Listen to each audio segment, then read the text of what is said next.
povo aqui está lendo muito a Bíblia, não tá, gente? Sabe por que na Bíblia fala, alegrei-me quando me disseram, vamos à casa do Senhor. Não, fala para a pessoa que está do seu lado, alegrei-me. Não, tem gente sozinha ainda, encontra alguém. Alegrei-me quando nos disseram, vamos à casa do Senhor. Amém? Glória a Deus. Pode sentar no seu lugar. Que noite maravilhosa. Não sei vocês, mas a presença do Senhor está muito forte aqui no nosso meio. Um louvor desse, uma ministração dessa, nós só temos agora a absorver nesse momento da palavra. Nosso coração está receptivo, a nossa mente está aberta e o diabo não tem acesso. 14, amém. O diabo não tem acesso à nossa mente, amém? Nós vamos receber tudo o que ele tem para nos entregar nessa noite de domingo. E o nosso tema de hoje é as boas novas. Nós vamos ver que boas novas maravilhosas que o Senhor entregou para nós.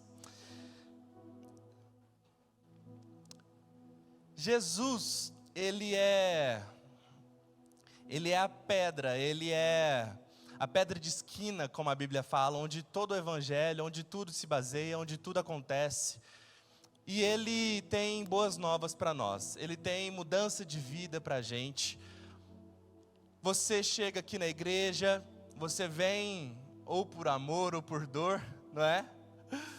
Você chega com fardos, com pesos, com limitações, com frustrações. Você chega com pecados, com vícios. Jesus te recebe e quer te transformar. Nós vamos entender também como funciona isso, porque as boas novas dele incluem isso.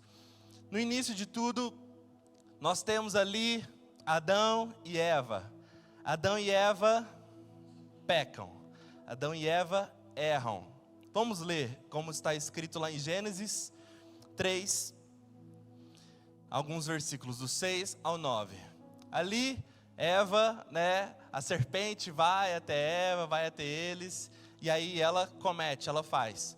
Quando a mulher viu que a árvore parecia agradável ao paladar, era atraente aos olhos, e além disso, desejável para dela se obter discernimento, tomou do seu fruto, comeu e deu ao seu marido, que comeu também, o fruto proibido.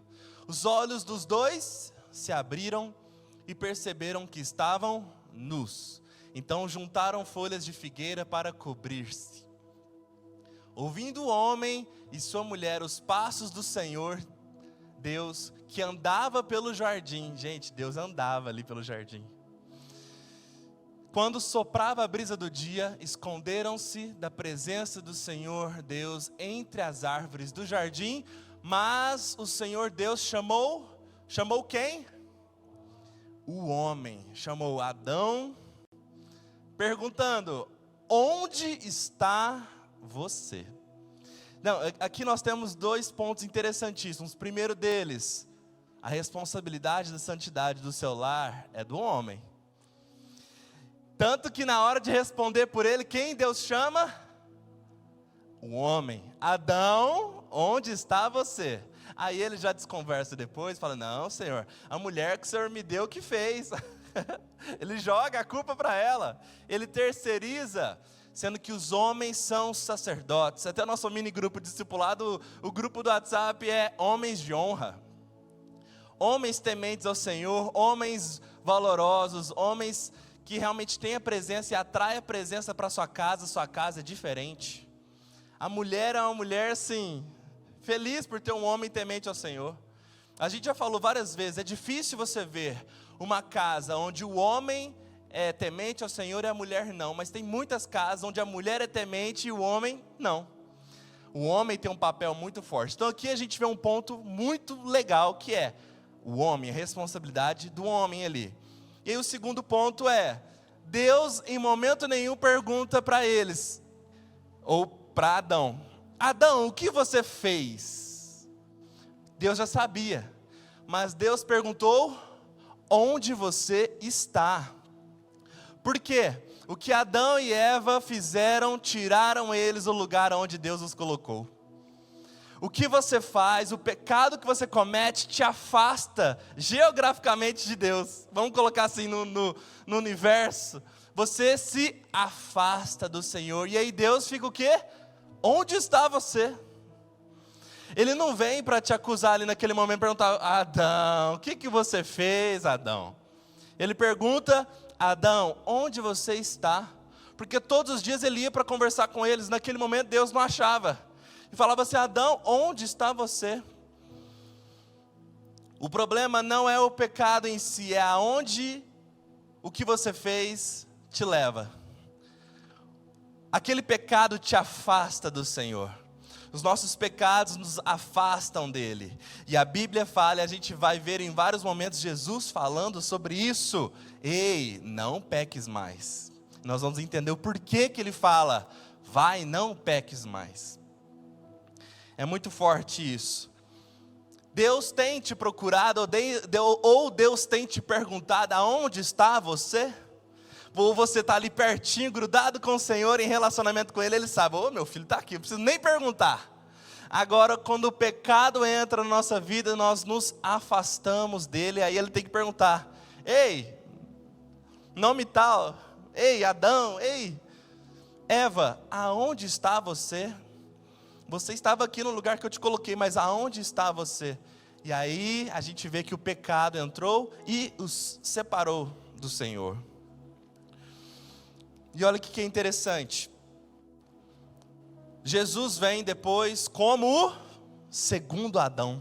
Fala para a pessoa do seu lado: nós tivemos um Adão e depois o segundo Adão. A humanidade se perdeu, o homem se perdeu, e aí Deus amou o mundo de tal maneira que deu seu filho. Não, eu preciso entregar então meu filho unigênito para restaurar e restabelecer essa aliança, essa ponte minha com o homem. E aí Deus envia o seu filho Jesus. E aí o filho Jesus vem e por muitos momentos ele: ei, eu te recebo, eu quero estar com você, mas ele não aceita o seu pecado. Ele confronta o seu pecado. Ele quer uma transformação, ele quer uma mudança. Por isso veio o segundo Adão, para restabelecer. E aí por isso que Jesus vai para a cruz. É por isso que também nós devemos odiar o pecado, porque é pelo pecado, a culpa do pecado nosso, meu e seu, que Jesus teve que se entregar naquela cruz. E pensa, gente, você ser um carpinteiro, trabalhar com madeira a sua vida inteira, com pregos e martelos, e saber que no final da sua vida você vai ser morto numa cruz? Não deveria ser muito angustiante? Para nós, seres humanos, para Jesus não, ele estava tranquilo, porque ele sabia o resultado final. Ele já sabia o fim de tudo. Alguém já pensou nisso? Você carpinteiro, trabalhando com madeira, com toras, com prego, com martelo, sabendo que aqueles pregos, aqueles martelos seriam martelados na mão dele um dia. Ele não se angustiou com isso e continuou. Como ovelha muda, foi até o matadouro por mim e por você. Vamos ver alguns personagens na Bíblia onde Jesus abraça, Jesus cuida, mas Jesus exorta, Jesus confronta. A gente tem um primeiro exemplo aqui que era Zaqueu, um homem de baixa estatura. A gente vê ali em Lucas 19, a partir do verso 1, vamos ler. Jesus entrou em Jericó e atravessava a cidade. Havia ali um homem rico chamado Zaqueu, chefe dos publicanos. Ele queria ver quem era Jesus, mas sendo de pequena estatura, não conseguia por causa da multidão. Assim correu adiante e subiu numa figueira brava para vê-lo, bem alta, pois Jesus ia passar por ali. Quando Jesus chegou àquele lugar, olhou para cima e lhe disse: Zaqueu, desça depressa, quero ficar em sua casa hoje. E então ele desceu rapidamente e o recebeu com alegria. Uau, Jesus me viu.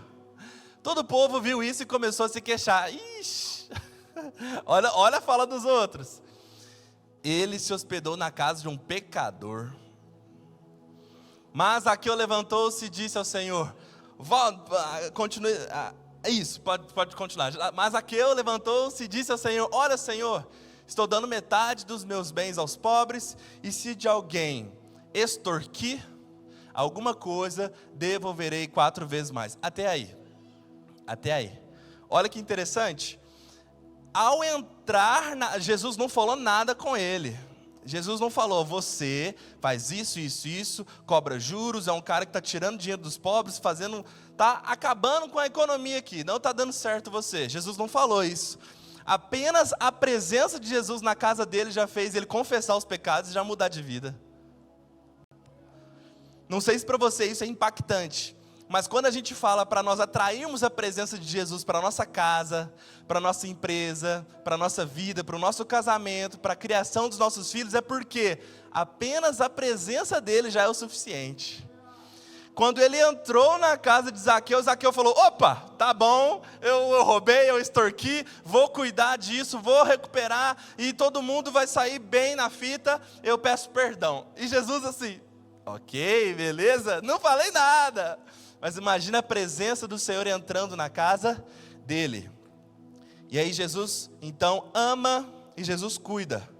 E aí, olha só o que vai no versículo mais adiante. Jesus lhe disse, hoje houve salvação nesta casa, porque este homem também é filho de Abraão. Pois o Filho do Homem veio buscar e salvar o que estava perdido. Vocês podem ver que Jesus aqui, ele fala que após esse ato de Zaqueu, ele fala, teve salvação aqui.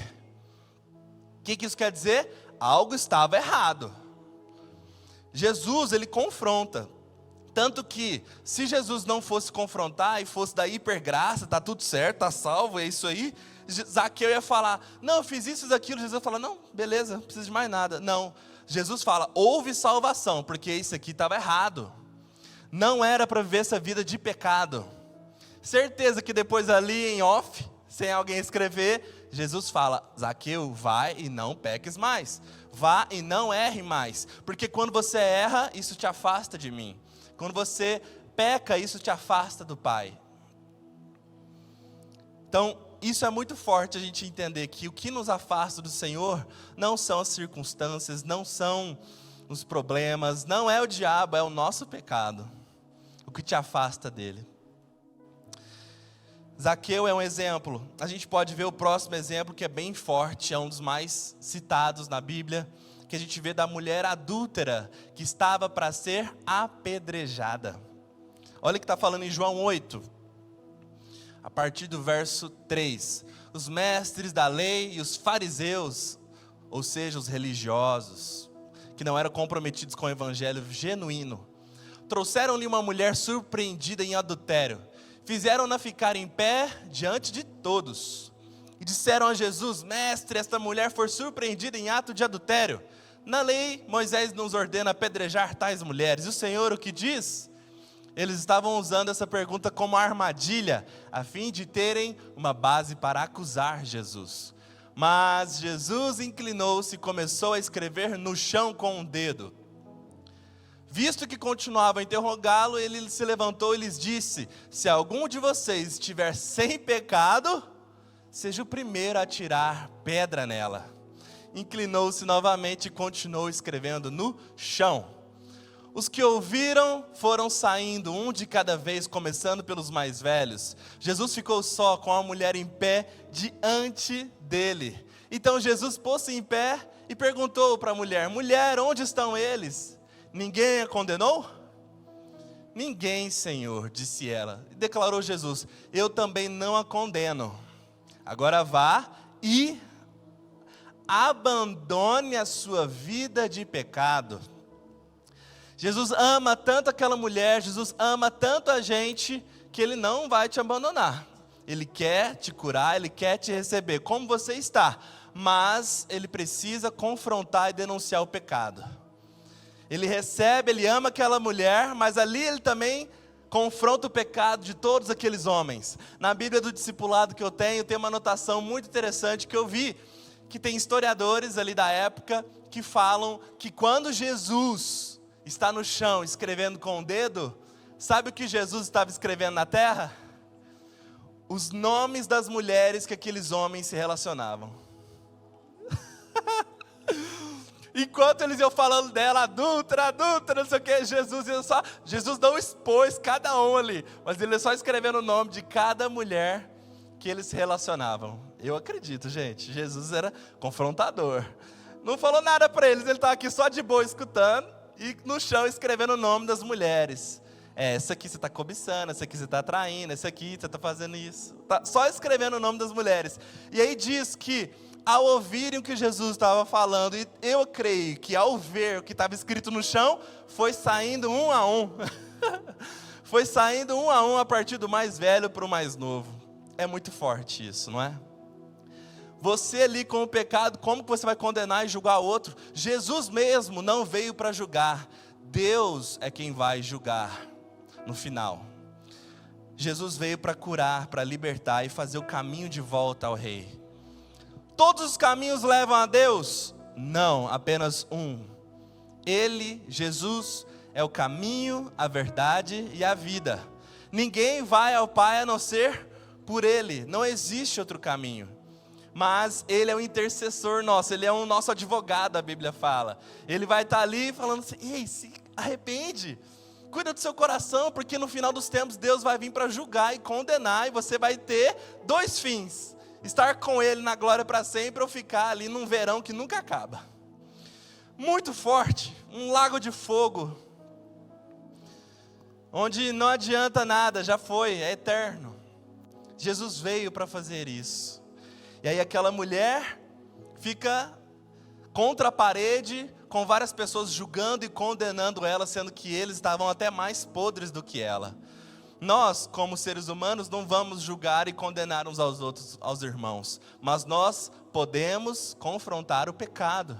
Ei, isso aqui não está certo. Até no discipulado é tão legal. Eu tenho um discipulador, eu falo, eu confesso, eu falo só: isso aqui não é o que a Bíblia fala para nós fazermos. Não é o que a gente fala, e sim o que a Bíblia nos diz. E Jesus confronta, mesmo naquele momento que ele cuidou dessa mulher adúltera, que estava para ser apedrejada, ele ainda termina dando uma sentença de futuro. Agora vá e pode ir se prostituir novamente, pode ir adulterar novamente, pode fazer o que você quiser. Você é livre, seu corpo, suas regras. A multiforme forma do mundo, você pode escolher o que você quer, é um catálogo inteiro, você escolhe o seu gênero, você escolhe tudo, pode ser tudo liberado. O que Jesus fala? Vai e abandone essa vida de pecado que você veio até hoje. Porque você abandonando essa vida de pecado, eu estarei com você até o fim dos tempos.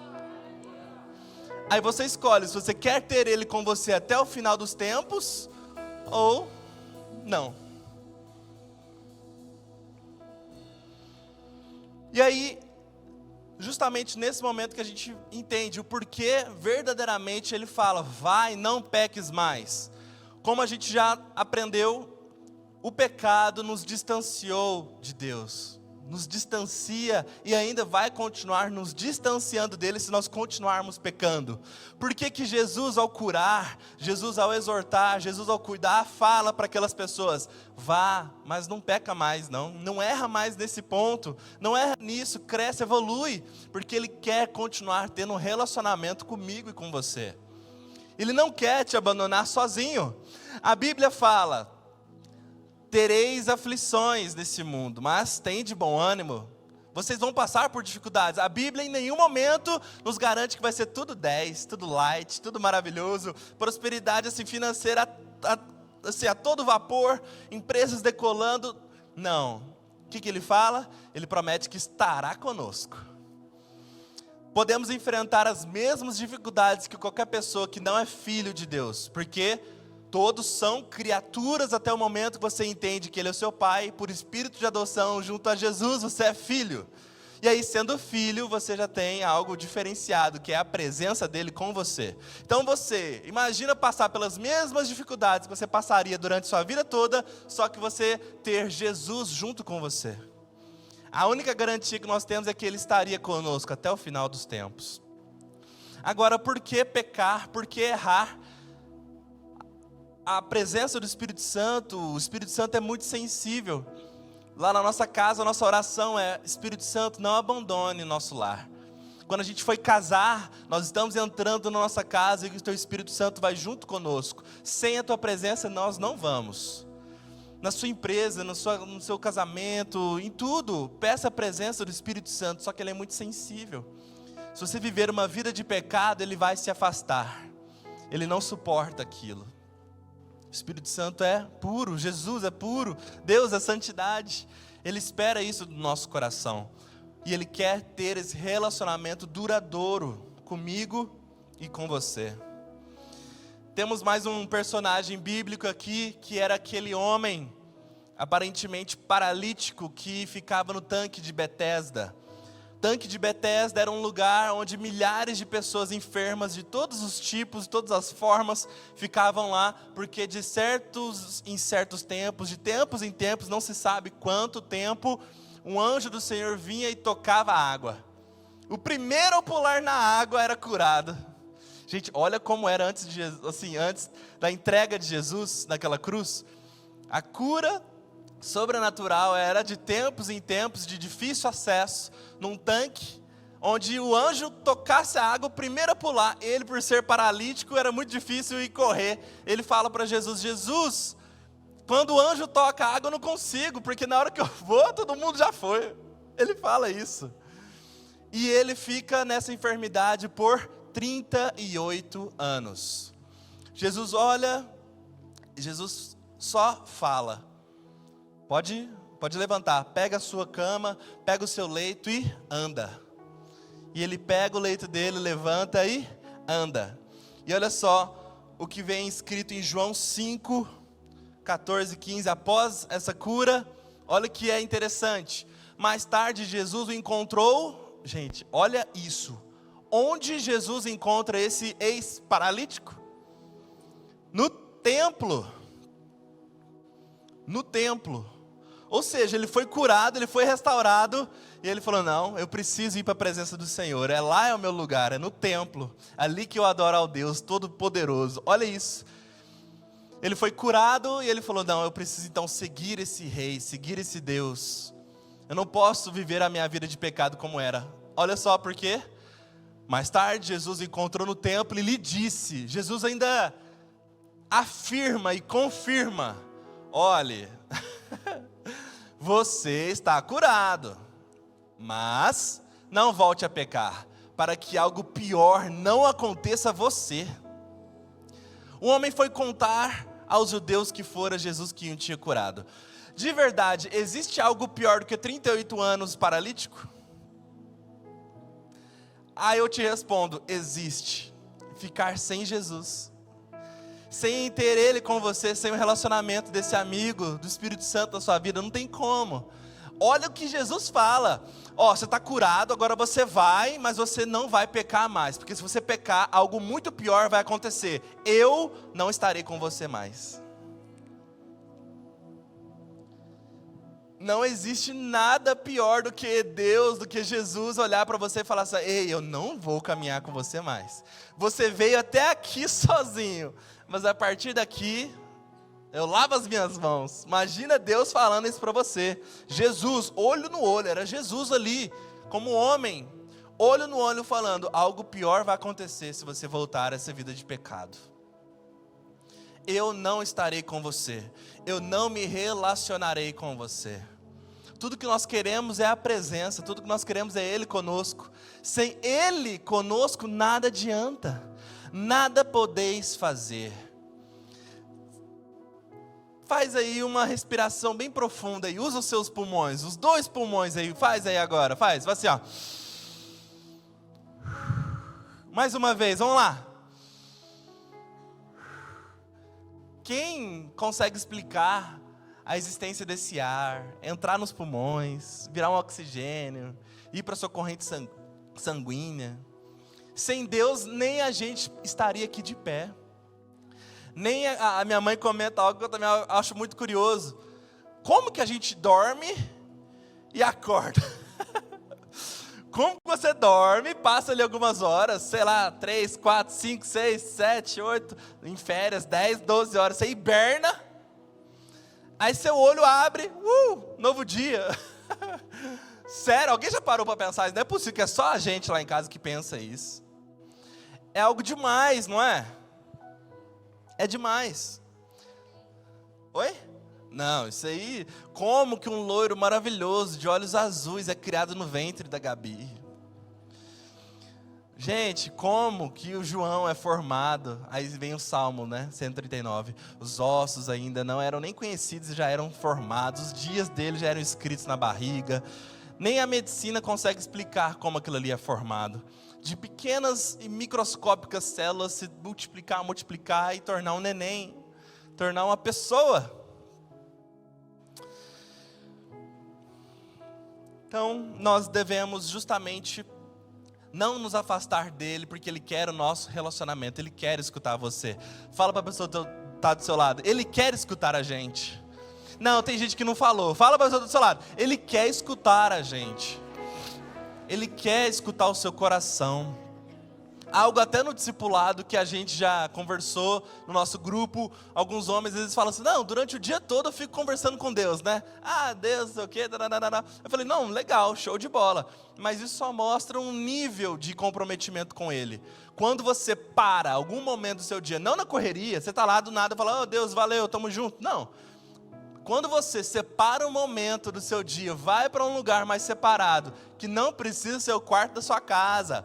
Mateus 6,6 fala, entra para o seu quarto e fecha a porta, mas o seu quarto é o seu coração.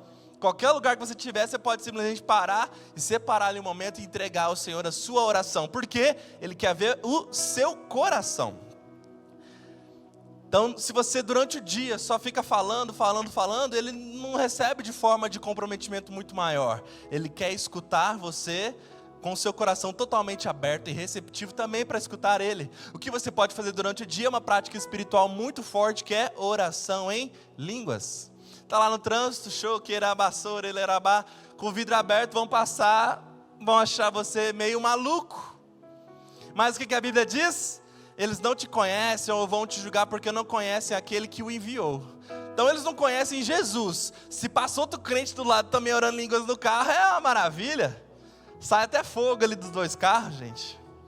Imagina que privilégio seria se Franca, realmente, a gente acredita que Franca se tornar inteirinha do Senhor Jesus. Você parar no semáforo, todo mundo de vidro aberto só chega,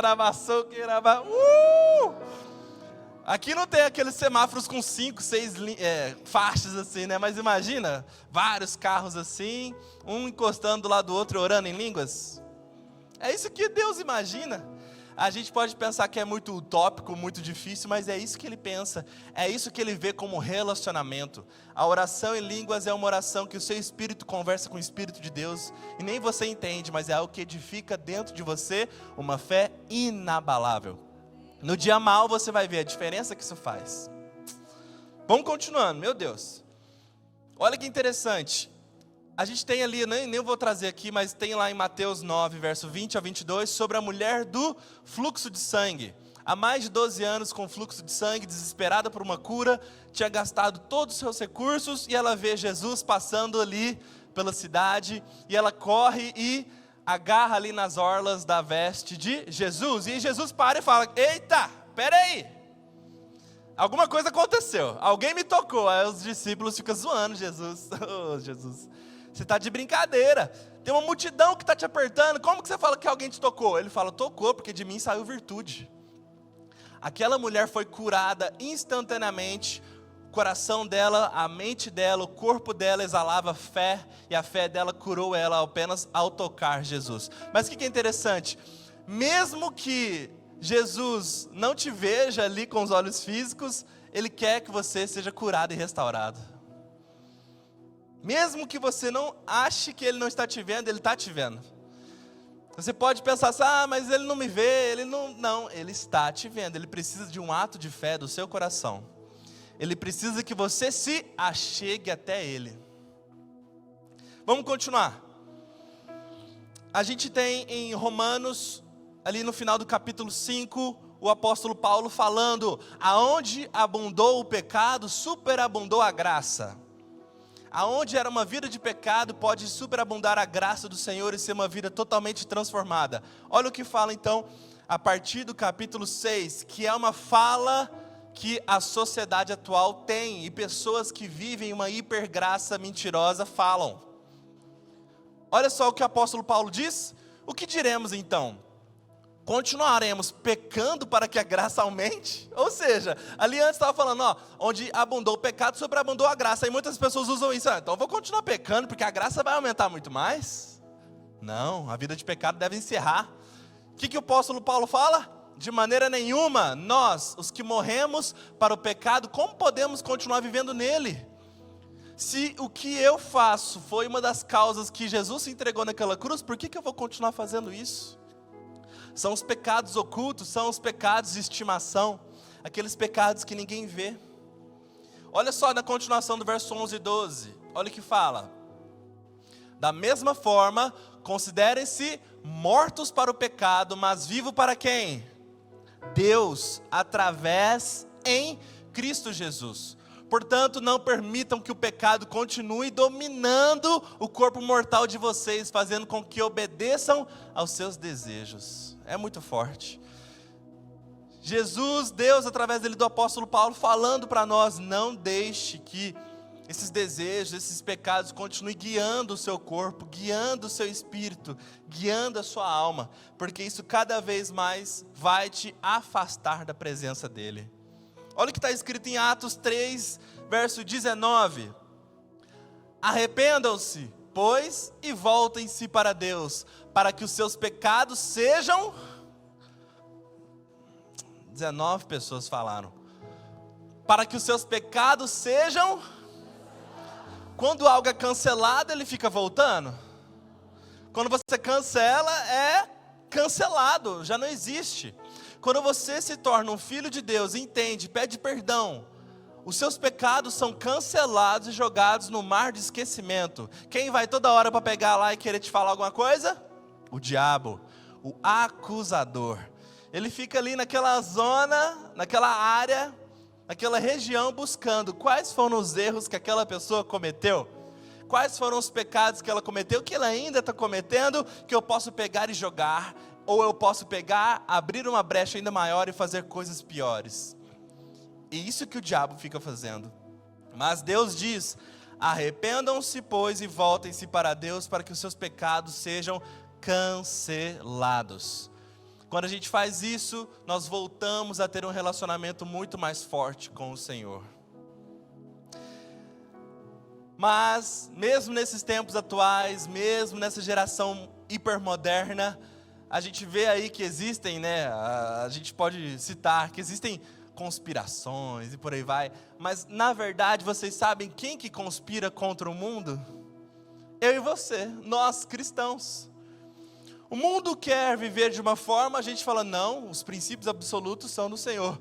O mundo quer falar, você criança, se você não decidiu o seu gênero, está aqui um catálogo, escolha, fique à vontade. Não é o que o seu papai e sua mamãe falou. Nós somos do contra. Não, os princípios são absolutos. O sexo do meu filho já foi decidido quando Deus o criou. Ele é um homem ou ele é uma mulher. A agenda desse mundo é de uma pluralidade que não existe biblicamente. Deus trabalha por princípios diretos. A relativização deles é muito perigosa, muito complicada. E aí você tem uma geração que fica cada vez mais longe do Senhor, porque o pecado se tornou algo normal, algo comum. Nós não concordamos com isso. Jesus era tão contra isso que ele foi crucificado. Tim Keller, um grande teólogo, faleceu há pouco tempo. Ele tem uma frase muito interessante. Jesus não foi apenas um cara legal. Não se crucifica pessoas legais, se crucificam ameaças. Ele denunciava todo o pecado, tudo que ia contra a vontade e a palavra do Pai. Então não existe isso, não, Jesus me ama, Jesus me aceita como eu estou na minha vida de pecado e vou continuar, porque Ele me ama, Ele aceita todos. Não, Jesus não aceita todos. Jesus, Ele te ama, Ele te recebe, mas não aceita o seu pecado. Ele confronta, Ele fala, ei, você precisa agora mudar de vida e não pecar mais.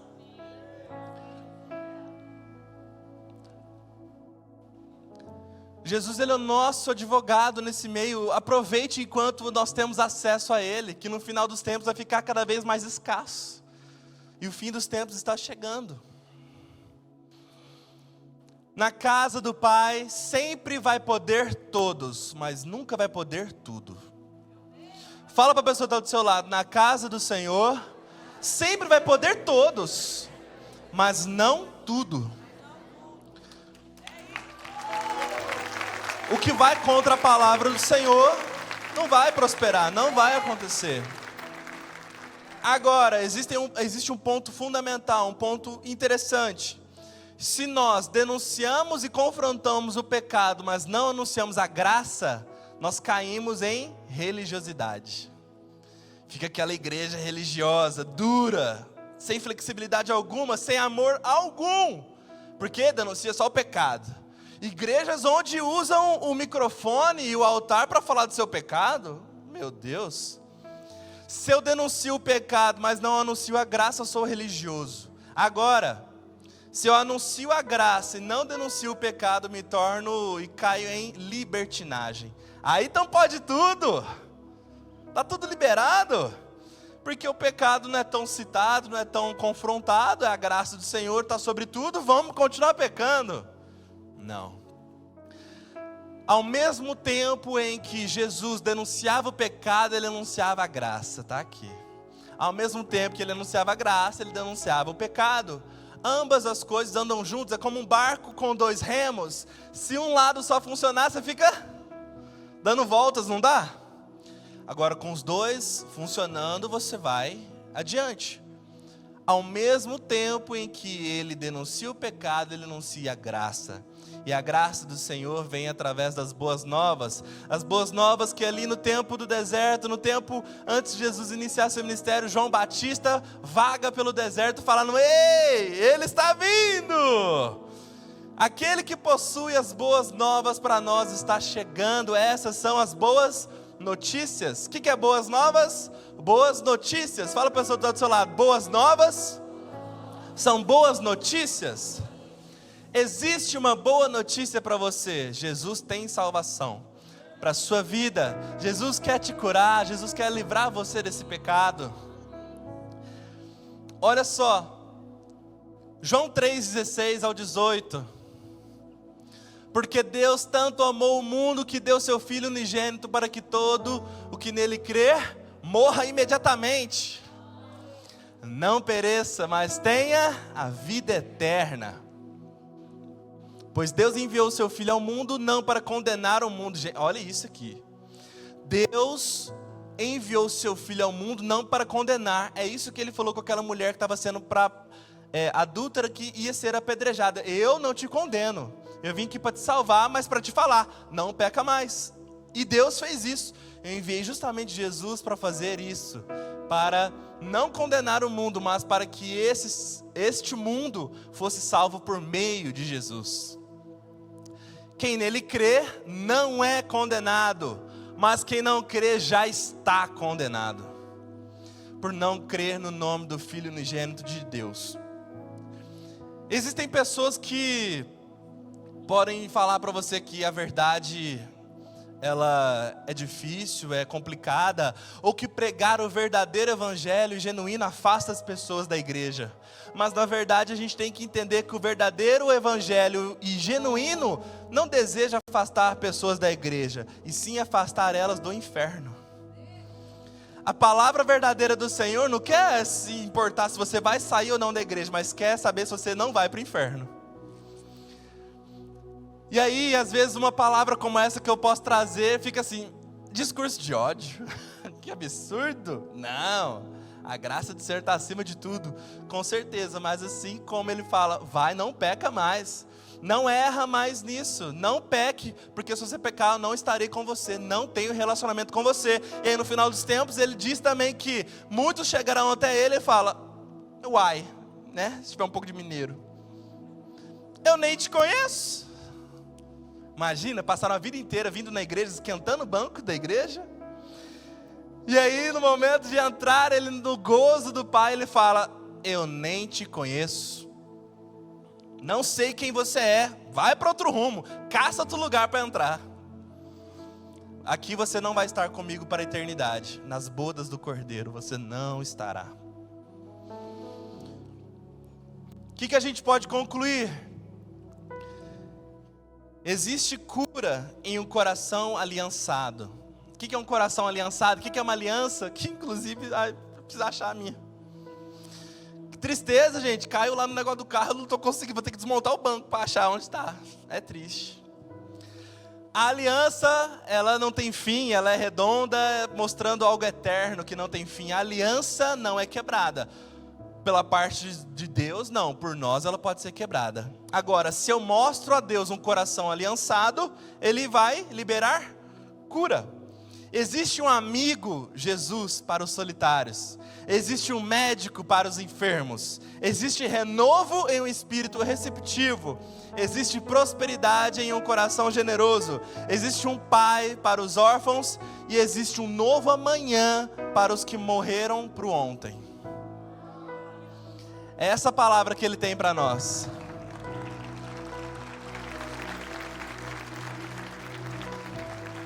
Temos ainda alguns versículos aqui, mas isso que o Senhor fala para nós é muito forte. Fala para a pessoa que está do seu lado. Existe um novo amanhã para os que morreram para o ontem. Olha o que está escrito em Romanos 6:23. Pois o salário do pecado é a vida, é a tranquilidade, é a graça, é continuar a minha vida como está. O salário do pecado é a morte. Mas o dom gratuito de Deus é a vida eterna em Cristo Jesus, o nosso Senhor. Olha o que está escrito em Mateus 24:12-13. A gente está chegando ali perto do final dos tempos, mas nós precisamos perseverar. Devido ao aumento da maldade, o amor de muitos se esfriará. Mas aquele que perseverar até o fim, será salvo. Persevere, você consegue. Peça a ajuda do Senhor Jesus, do Espírito Santo. Ei, me mostra esses pecados ocultos. Me mostra como viver uma vida que Ele quer para mim. Me mostra uma vida que eu tenha relacionamento íntimo com o meu Pai. E o diabo não tem acesso à minha mente. Não seja nada frutífero que ele colocar ou que ele jogar. As setas do inimigo não prosperam na mente de quem tem em Cristo. Não prosperam. Charles Spurgeon uma vez disse: a Bíblia contém o que muitos odeiam. A Bíblia contém o que muitos odeiam, que é a verdade. Para a gente encerrar, existe aí um último versículo em 1 Pedro 2, verso 9-10. Cadê a equipe? Vocês, porém, são geração eleita, sacerdócio real, nação santa. Até aqui, nação santa. Ele espera o que de você e da sua conduta? Santidade. No discipulado ali é uma troca de experiências, é vida na vida. E eu sou cristão desde o ventre da minha mãe, mas mesmo assim são escolhas diárias. Eu lembro que eu era uma criança, quase adolescente ali, eu coloquei um anel do movimento Escolhi Esperar na época, de não me relacionar com ninguém. E foi assim. Existem escolhas diárias que você faz, de você se entregar aos pecados do mundo ou se manter puro para o Senhor, para que Ele tenha uma intimidade enorme com você. Isso me trouxe inúmeros benefícios na minha vida. A gente sabe que não dá para voltar atrás e fazer um novo começo, dá para começar agora e fazer um novo final. Não importa de onde você vem, a sua história de vida, até esse momento você era um ignorante. O que é um ignorante? Alguém que não tem conhecimento. Você não tinha conhecimento dessa vida, mas como uma nova criatura, um filho de Deus, Ele vem e te fala: você está salvo, você está curado, você está perdoado, mas não peques mais. Não continua, porque senão eu não vou continuar com você até o final dos tempos. Isso é muito forte. Queria te convidar a ficar de pé no seu lugar. Entendermos que Ele é um Deus de aliança, Ele é um Deus de cuidado, Ele é um Deus de amor. E Ele é um Deus que vai confrontar, Ele vai exortar. Sabe o que quer dizer exortar? Alguém sabe? Exortar quer dizer chamar para perto. Olha isso. Quando Jesus quer te exortar, Ele quer cuidar de você, chamar para perto. O que é chamar para perto? Ao contrário do que o pecado faz. O pecado te afasta, Ele quer te exortar, que é trazer você para perto dEle.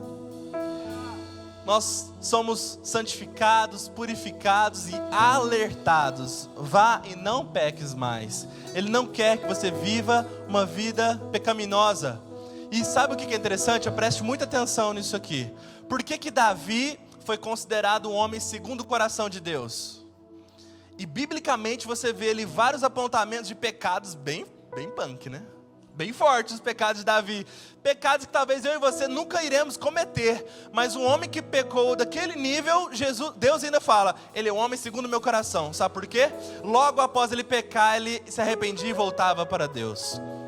O que mais Deus vai ver no seu coração, ou na sua conduta, ou na sua vida, é a velocidade com a qual você volta para perto dele. Vocês entenderam isso? O problema não é o pecado em si, porque nós não somos perfeitos, seremos pecadores para o resto da vida. Mas esses níveis de pecado vão diminuindo, até nos tornarmos santos, até nós evoluirmos. Mas quando pecamos, nós voltamos rapidamente e nos prostramos aos pés do Senhor. O melhor lugar onde você pode chorar e o maior lugar onde você pode escalar é aos pés do Senhor. E Ele te chama nessa noite, venha para os meus pés, confesse, eu tenho uma nova vida para você e uma nova direção.